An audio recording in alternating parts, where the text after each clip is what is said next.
Margot Bellamy adjusted the porcelain tea set in its velvet-lined box, a fragile treasure she'd splurged on despite her fixed income.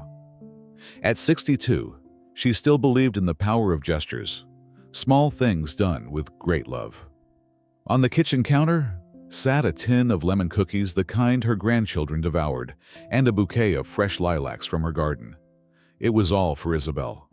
Maybe this Mother's Day things would change. The midday light streamed through her small apartment window, warming the quiet, hopeful air. Margot had spent the morning rehearsing what she'd say, simple, kind words that might finally soften Isabel's sharp edges. She wanted no praise, no parade, just inclusion, just a seat at the table. The phone rang. Margot dried her hands, her heart lifting at the sight of Ethan's name. "Hey, sweetheart." There was a pause. "Hey, Mom. About tomorrow." She knew that tone, that pause. Her hand tightened on the phone. "What about it?" she asked gently. "I've already got Isabel's gift and the cookies for the kids are cooling now," Ethan sighed. Isabel thought it'd be easier to just keep it small this year. Just immediate family. Her folks are already staying over and, you know, Margot blinked, unsure if she heard right. "But I am family," he hesitated. "You know what I mean, Mom. Just us and the kids." The air left her lungs. The sunlight no longer felt warm. "I see," she managed. "Well, maybe I can just drop by. Just for a minute, I won't come in." "Please don't make this harder, Mom," Ethan said, voice tight. "Isabel's really stressed with the renovations. Just give it a little space." Space. After all these years, all the money, all the giving. She forced a smile he couldn't see. "Of course, I understand." She didn't. Later that day, Margot wrapped the tea set, packed the cookies, and placed the lilacs in a mason jar. Her hands trembled slightly as she drove to their house, a beautiful colonial in a tree-lined neighborhood she'd helped them afford. Her contribution wasn't a secret. She'd been paying their mortgage for the past year since Ethan got laid off.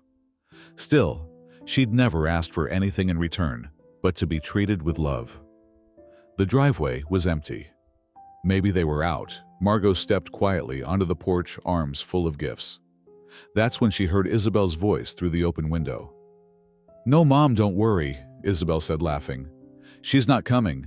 I made sure. Ethan told her to stay away." Margot froze, heart pounding. "She's not invited this year. Or any year if I have my way," Isabel added coldly. "You know what would be a real Mother's Day gift?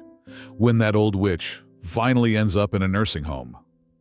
The gift bag slipped from Margot's fingers. The porcelain shattered on the porch like a final verdict. She didn't cry. Not yet. She picked up the pieces one by one, a shard slicing her finger.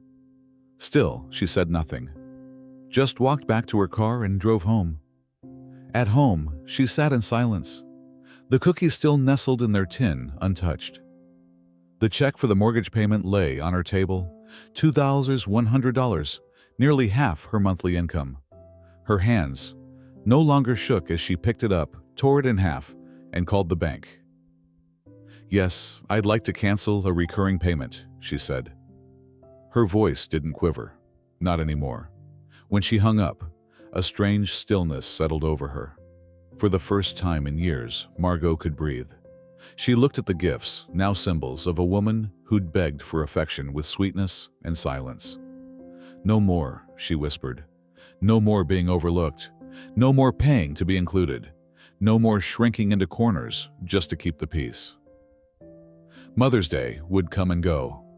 Alone or not, it would mark the first day of her new life. A life where she stood up for herself, where she mattered if only to herself. The morning after Mother's Day, Margot sat by the kitchen window with a lukewarm cup of tea. Outside, the world went about its business. Birds chirped, cars passed, the neighbor's dog barked at nothing in particular. But inside, her small apartment, silence reigned. On the table before her lay an open photo album. Ethan's kindergarten picture stared up at her, his round face lit with a wide, toothless grin, holding a construction paper card that read, "I love you, Mommy," in purple crayon. She brushed her fingers across the page. Robert had died when Ethan was just 10. A heart attack, sudden and final. One moment he'd been making pancakes on a Saturday morning, the next, he was crumpled on the floor, and nothing was ever the same again. Margot was 35, widowed and terrified. There were bills, a mortgage, and a little boy who still believed in monsters under the bed. Only now she was the one afraid of what might be hiding in the dark. She had no choice but to survive. For the next 20 years, Margot juggled life like a circus act. By day, she worked as an administrative assistant at a law firm. At night, she waitressed at a diner off Route 90. She slept in slivers, ate standing up, and kept a running list of things to do taped to her fridge. She memorized Ethan's homework schedules, snuck notes in his lunchbox, and never once let him feel the weight of the world she carried. There had been a time before Robert, before diapers and debt, when Margot dreamed of being an artist. Her high school art teacher had pulled her aside one day, eyes wide with admiration, and said, "You've got a gift, Margot. You could go to art school." She'd believed him for a while. But life had other plans. Practicality triumphed over passion. Margot chose business school and security, and years later, when Ethan arrived, her dreams got quietly folded away and tucked behind framed school pictures and unopened savings bonds. Still, she never once regretted raising Ethan. Not even now. She flipped the album page. There was Ethan at his college graduation arm slung around Isabel, both grinning, like they'd conquered the world. That was before Margot realized the girl saw her as a means, not family. Back then, she thought Isabel was just reserved, maybe nervous about building a bond with her future mother-in-law. Margot had given her space, waited for her to come around. Instead, Isabel built walls and gates and kept Margot firmly on the other side. And Ethan? Well, Ethan had always tried to keep the peace. But his silences, his shrugs, his excuses, they hurt more than any word Isabel could have flung at her. Margot rose from the table and moved to the bookshelf where, tucked between old cookbooks and utility bills, sat a blue leather notebook. She opened it carefully, the pages filled with neat, careful script. It was her ledger, not of grudges, but of sacrifices. Page after page outlined every dollar she had given Ethan and Isabel. $25,000 for the down payment on their home, $4,500 for the kitchen renovation, $37,800 in monthly mortgage payments since Ethan lost his job, a dozen small checks here and there, new furniture, car repairs, summer camp for the kids. It totaled over $150,000. She hadn't kept track out of spite. She'd started the notebook the day Isabel accidentally let slip that Margot was lucky to just live alone and spend her money however she wanted. Margot had smiled, then swallowed her pride. But that night, she began to write. Looking at it now, Margot didn't feel bitterness. She felt clarity. She had given everything she could, and then she had given more. Not for thanks, not for praise, but because it's what mothers do. What she had done over and over again without complaint. But something inside her had shifted. Not broken, no. Margot Bellamy did not break. She adjusted. She endured. And now finally, she was beginning to draw the line. Not in anger, but in recognition of her own worth. She closed the album, set the cup in the sink, and looked around her modest kitchen. The space was small, but it was hers. No one could disinvite her from it. No one could take her voice here. Tomorrow, she would see Ethan. He'd want answers. Probably the mortgage money, too. Let him come. This time, she was ready. Margot was scrubbing her sink when the phone rang again. She hesitated, then wiped her hands on a towel and checked the caller ID.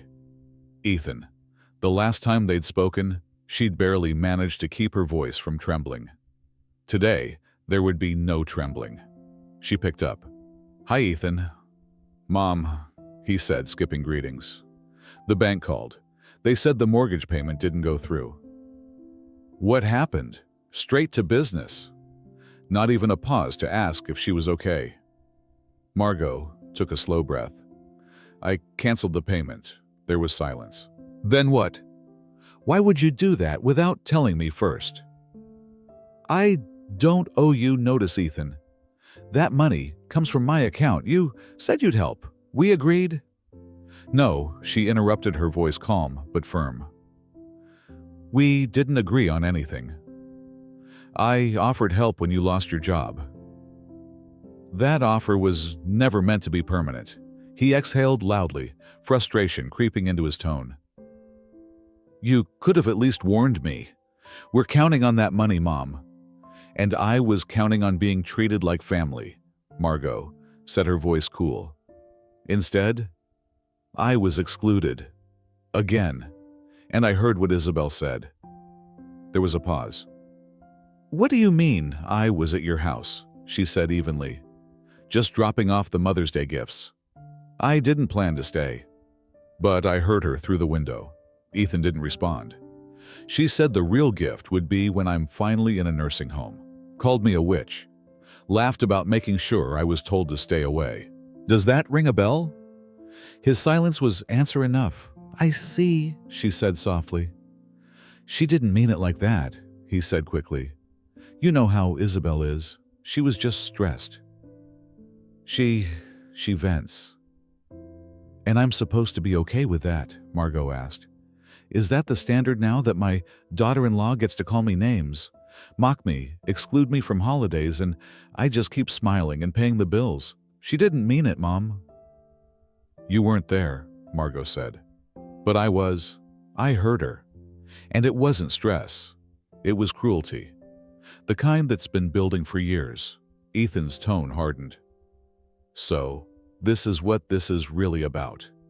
You're hurt, so you're cutting off the money. Is that it? You're punishing us. No, she said. I'm protecting myself. By putting your grandchildren at risk. Do you know what happens if we miss another payment? The bank starts foreclosure proceedings. Margot's throat tightened, but she stood her ground. That's not my burden anymore, Ethan. I've carried it long enough. This isn't you, he snapped. You've always been the one who helps, the one who's there. This feels like blackmail. The word stung more than she expected. Blackmail, she repeated, her voice low. You think I'm doing this to manipulate you? He didn't answer right away. I think you're using money to make a point. Yes, she said clearly. Because words didn't work. Kindness didn't work. Silence didn't work. Maybe taking back my support will finally show you how much I've given, how much I've mattered. You're acting like we never cared, he said, voice cracking just a little. You let your wife treat me like a nuisance, Ethan. Like a stray dog that shows up uninvited. And you stood by. You let it happen. That's not fair. No, she said. It's not. A pause. She could almost see him rubbing the back of his neck the way Robert used to when he was cornered. We need that money, he said finally. You need to figure out your life, she replied. I'm done funding it. You're choosing pride over your family. No, Margot said. I'm choosing dignity. There's a difference. There was a beat of silence. Then the line went dead. Margot set the phone down gently. Her hands were steady. Her chest ached, but there was something else, something beneath the ache. Relief. She had finally spoken the truth. No sugarcoating, no minimizing. No more buying love with silence and sacrifice. Let the chips fall. Margot had just finished watering her roses when she heard the knock. It was firm, impatient. She wiped her hands on a dish towel and opened the door to find Ethan on her porch, looking tired and older than his 36 years. Dark circles framed his eyes, his jaw tense with worry. Can I come in? He asked, his voice tight. She nodded, stepping aside. Inside, the air was thick with unsaid things. Ethan hovered near the sofa, but didn't sit. I just came from the bank, he said. We've officially missed 2 payments. 1 more, and they'll start foreclosure. I'm not here to argue, Mom. I need your help. Margot said nothing at first. She crossed to the side table, pulled open the drawer, and retrieved the navy blue notebook. The one she'd started years ago, when the giving had first begun to outweigh the gratitude. She set it on the coffee table and opened to the first page. "What's this?" Ethan asked, frowning. "My ledger," she said calmly. "Every dollar I've spent helping you and Isabel since your wedding." He looked skeptical, but leaned forward anyway. She began to turn the pages. Wedding contribution, $10,000. You insisted on the waterfront venue. I cashed out part of my retirement to help. Next page. Down payment on the house, $25,000. You didn't qualify for the full mortgage. Flip. Kitchen renovation, $4 to $700. Emergency HVAC repair, $6 to $200. Summer camp for Lila, $800. New tires for Isabel's car, $650. She turned another page, then another. Ethan's eyes widened as the numbers grew. "You kept track of all this. I didn't at first," she said. "But eventually I had to, because the more I gave, the less I was seen." He swallowed hard, color draining from his face. "Mom, I didn't realize." "I don't expect you to pay it back," she said. "But I do expect respect and honesty. Two things I've rarely received from Isabel, and increasingly not from you." Before he could answer, the front door burst open. Ethan Isabel strode in like a storm, her voice shrill. "What's taking so long?" Margot turned slowly, her expression unreadable. Isabel spotted the notebook and scoffed. "Oh, what's this, an invoice?" "You're charging us now?" "No," Margot said. "Just showing Ethan how much I've already paid." Isabel laughed coldly. "This is ridiculous. You've helped because you wanted to. No one forced you." "You're right," Margot replied. "No one forced me. I did it out of love. But love isn't a blank check, and it doesn't justify being treated like an afterthought." Isabel rolled her eyes. "God, not this again. You're always the victim, Margot. Always so wounded and noble." Ethan looked uncomfortable. "Isabel." "No," she snapped. "She's making us beg like we're some charity case. We're family." "You excluded me from Mother's Day," Margot said evenly. "Invited your parents, but not me. Then you mocked me, called me a witch, wished me into a nursing home." Isabel's face hardened. "So you're eavesdropping now. I was delivering your gift. I heard you because you were shouting through an open window. And you're holding that against us," she said, crossing her arms. "One bad day, and now you're cutting us off." "It wasn't one day," Margot said. "It's been years. Years of being treated like an outsider, like a wallet with a pulse." Ethan shifted, staring at the floor. "We need that money," Isabel snapped. "You know we'll lose the house." "I know," Margot said. "But I won't keep funding a life that excludes me. If I'm not good enough to be part of the family, then I'm not good enough to pay for it either." "You're unbelievable," Isabel said, voice shaking with rage. "Do you think Ethan and the kids would even bother with you if you weren't paying their bills? Do you think anyone would?" Ethan looked up sharply. "Isabel." "No, let her finish," Margot said, her voice low and steady. "You've been buying your place in this family for years," Isabel spat. "Gifts, checks, guilt trips. You're just mad it stopped working." The room fell silent. Margot closed the notebook and placed it gently on the table. "I see," she said. "Then I think we're done here." Ethan stood, slowly, jaw clenched. "Isabel, wait outside." She scoffed, but obeyed, muttering under her breath as she left. When the door closed, Ethan exhaled shakily. "I didn't know she said those things. I'm sorry." Margot nodded, her heart aching, but not wavering. "Now you do." The moment the door clicked shut behind Isabel, a heavy silence filled the room. Ethan stood by the fireplace, staring down at the carpet as if the patterns held answers he couldn't find. Margot remained seated, her back straight. The notebook now closed, but still sitting between them like a silent referee. She didn't mean all that he said at last, though even he didn't sound convinced. Margot raised an eyebrow. You believe that Ethan looked up, eyes weary. I don't know. Maybe.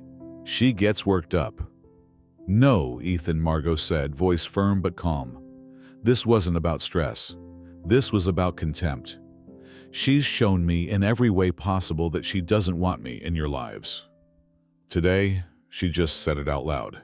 Ethan flinched like the words had weight. I didn't want to believe it before.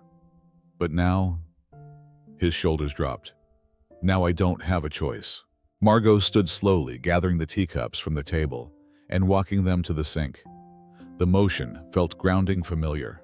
She let the warm water run over her hands before turning back. You know I spent years making excuses for Isabel. Told myself she just needed time, that she was under pressure, that she'd come around. But it was never about time or stress, Ethan. It was about control.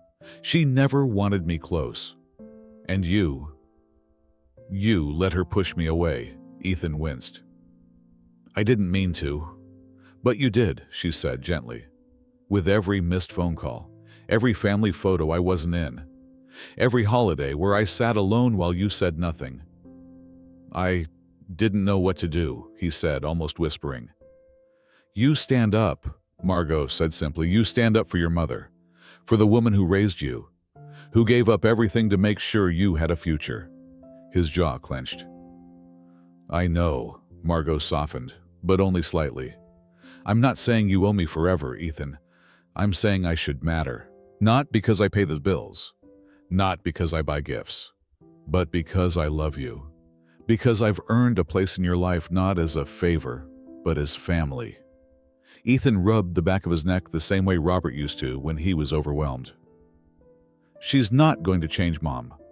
I know, Margot said, and I'm done waiting for her to.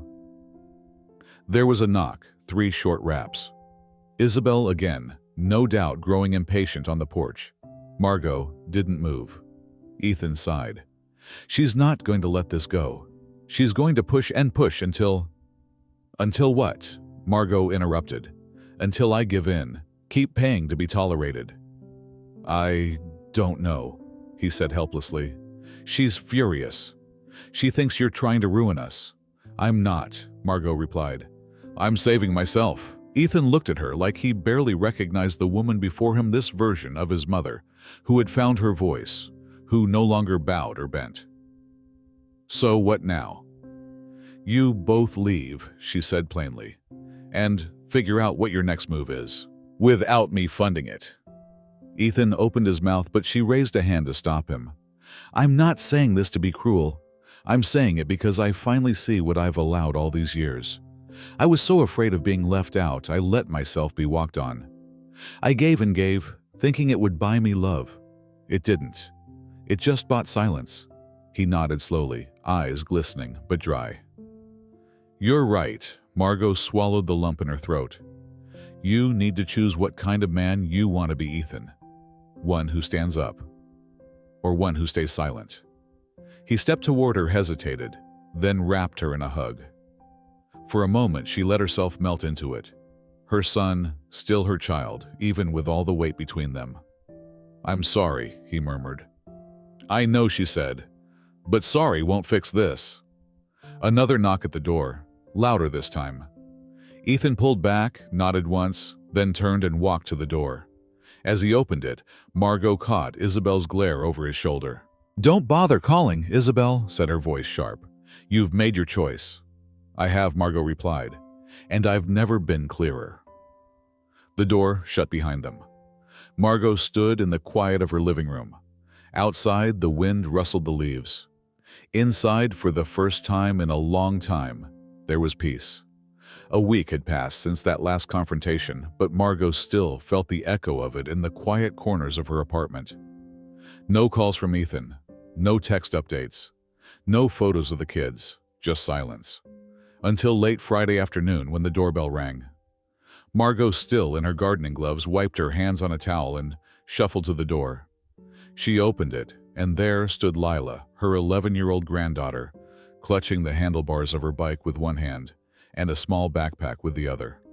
Lila, Margot blinked stunned. What on earth, honey, are you alone?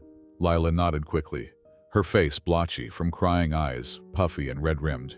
"I biked here," she sniffled. "I didn't know where else to go." Margot pulled her inside immediately, wrapping her arms around the girl. "Sweetheart, what happened?"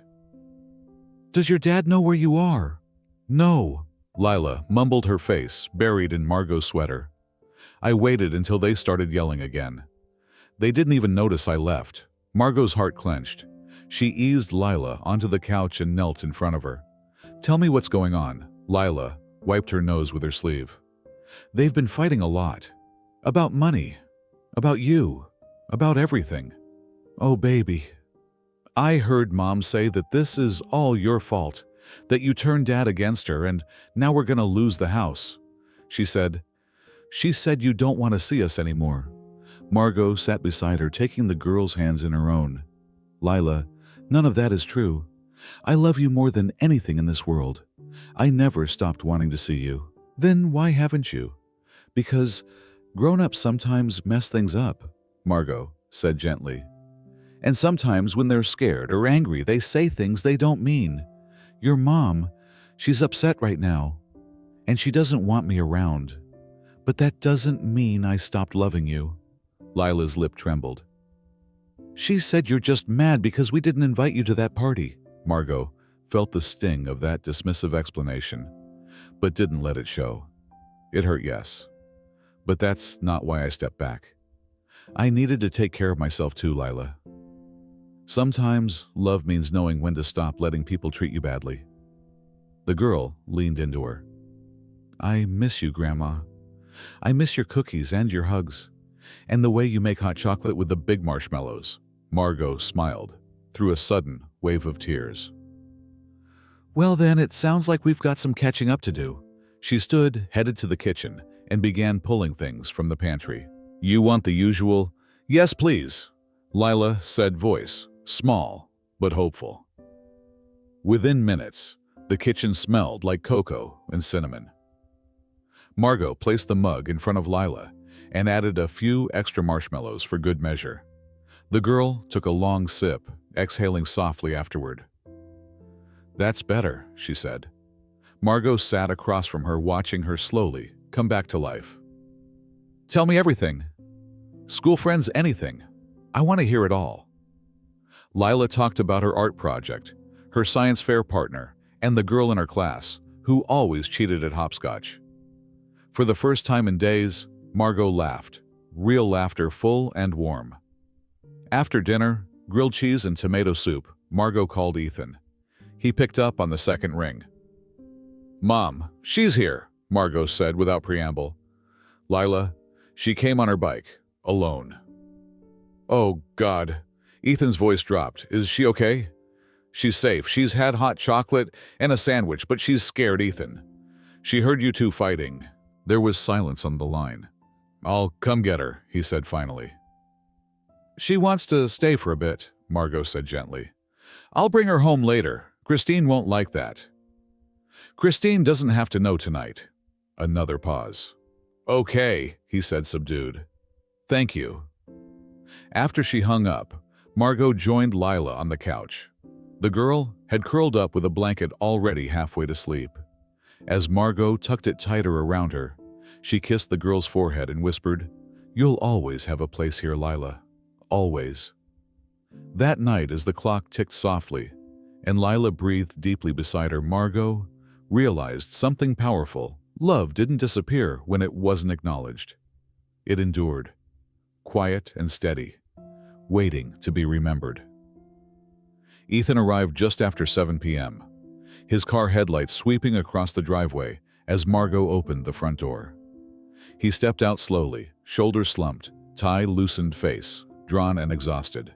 Margot could see the weight on him before he even spoke. "She's asleep," she said softly as he approached the porch, curled up on the couch. He nodded, eyes red-rimmed, though whether from fatigue or emotion she couldn't say. "I'm sorry she showed up unannounced." "She's your daughter," Ethan, Margot said gently. "She needed someone who made her feel safe. That used to be me. I know." He rubbed a hand down his face. "That's on us." Margot stepped aside and motioned for him to come in. He followed her inside, pausing as he looked at Lila, her small form wrapped in Margot's crocheted throw, her face peaceful in sleep. They sat in the kitchen, mugs of tea steaming between them. Ethan didn't say anything for a long while. Margot let the silence stretch, knowing he needed time to gather whatever it was he came to say. Finally, he exhaled a long, brittle breath. "I lost the job." Margot blinked. "Again. Company downsized," he said, staring at his mug. "Third time in 5 years. I thought this one would stick. And now, we're on the edge. One more missed mortgage payment and the bank starts foreclosure." "I'm sorry," she said quietly. And she meant it. He nodded, swallowing hard. "I know I've asked too much already. I know things have been said, things that can't be unsaid. But the kids, they don't deserve to lose their home." Margot leaned back in her chair, folded her hands together. "And what about me, Ethan? What do I deserve?" He didn't respond. "I'm not offering money," she said. "Not unless something changes. This can't be like before, me writing checks while being treated like a ghost." His head shot up. "What do you mean? I spoke to a lawyer," Margot said, watching his reaction closely. "After I added up everything I've paid into that house, over $150,000. He told me I have a legal stake in the property." Ethan's mouth parted, stunned. "You're suing us." "No," she said firmly. "But I could, and I need you to understand that. I've given more than most parents ever would. If I'm going to help now, it won't be as a silent donor. It will be as a co-owner." "Co-owner," he echoed, dazed. "I'd be on the deed. I'd have rights. If I put in more money to save it from foreclosure, it won't just be your house. It'll be mine too. Not to live in, but to legally protect what I've already sacrificed." Ethan leaned forward, eyes pleading. "You'd really consider doing that?" "I would," she said. "But under 3 conditions." He nodded slowly. "Name them." "First," she said, holding up a finger, "unrestricted, consistent access to my grandchildren. No more blocked visits. No more intercepted cards or returned gifts. I'm their grandmother and I won't be erased from their lives." "Done," he said immediately. "Of course." "Second," she continued, "respect. From you.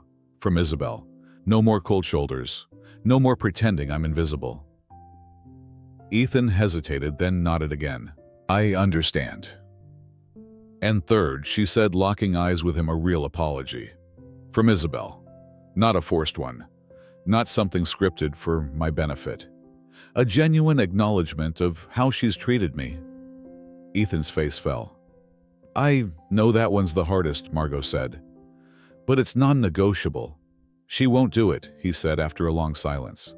"She's stubborn, proud. She thinks apologizing is weakness. Then we're at an impasse." Ethan sat back in his chair, defeated. "Mom, if she won't apologize, are you saying you'll let the house go?" "I'm saying I won't rescue people who think I'm nothing more than a checkbook," she said. "Not anymore." "I don't know what to do," he admitted, voice cracking. "You figure it out," Margot said, rising from her chair. "Just like I did. Because being strong doesn't mean always being right. It means doing what's necessary. Even when it hurts." Ethan stood slowly. "Can I still bring the kids by? I'll always say yes to them," she replied. He nodded, walked to the couch, and gently lifted Lila into his arms. She stirred briefly, then settled back against his chest. At the door, he paused. "You're serious about all of this?" "I've never been more serious in my life," Margot said. He looked at her one last time, then disappeared into the night.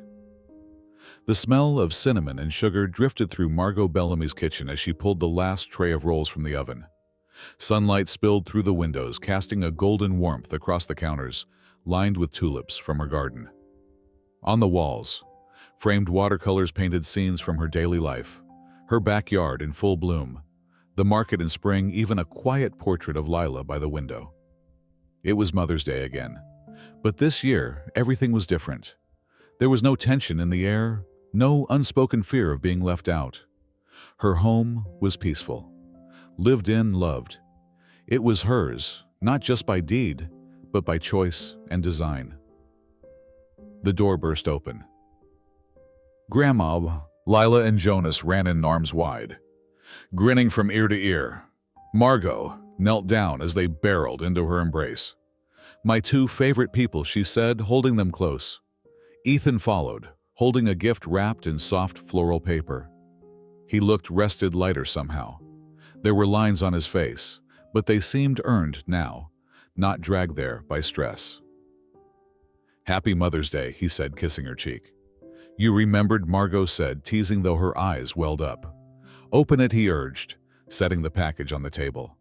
Inside was a beautifully framed photograph, Margot, standing between Lila and Jonas at her first art show. They were all beaming eyes, lit with joy. Her painting a watercolor of her blooming garden hung behind them with a blue ribbon below it. "Honorable mention." "It's perfect," she whispered. After the confrontation last year, so much had changed. Isabel had left a few months later, moving to California with a new partner. The foreclosure went through. The colonial was gone. She didn't fight Ethan for custody. In fact, she'd quietly handed it over with a cold practicality that had stunned everyone. Ethan now, a single dad, had stumbled at first. But he found work at a smaller firm, steadier hours, and saner expectations. Margot had helped him secure a modest rental, a cozy bungalow, not far from her own, with her name on the deed this time. "Cinnamon rolls," Jonas said, eyeing the kitchen counter with reverence. "They're still warm," Margot grinned. "Wash your hands first." The kids ran off and Ethan lingered by the doorway, looking around at the art-lined walls. "You've made this place into something beautiful," he said. "I finally had the space," she replied, "and the peace." At the community center, Margot had found her rhythm again. Art classes turned into gallery shows. She'd made friends, real ones, women who called to check on her, who brought wine and stories and laughed, without pretense. It felt like discovering color after a lifetime of gray. That morning, as she baked, her phone had buzzed with a message from Isabel. A short, sincere apology. No strings, no guilt. Just words she'd once thought she'd never hear. "I'm sorry for how I treated you." "I was wrong." Margot hadn't responded. Not because she was angry, but because it was enough to just receive it. Closure didn't always need a conversation. They all gathered at the table, the kids proudly carrying in a bouquet of dandelions they'd picked from the yard. Lila placed them in a vase at the center. "A centerpiece," she declared. "Very fancy," Margot said, raising her tea. "Cheers to excellent decorators." After lunch, as the children ran into the yard to chase butterflies, Margot and Ethan sat on the porch, mugs in hand. He glanced at her.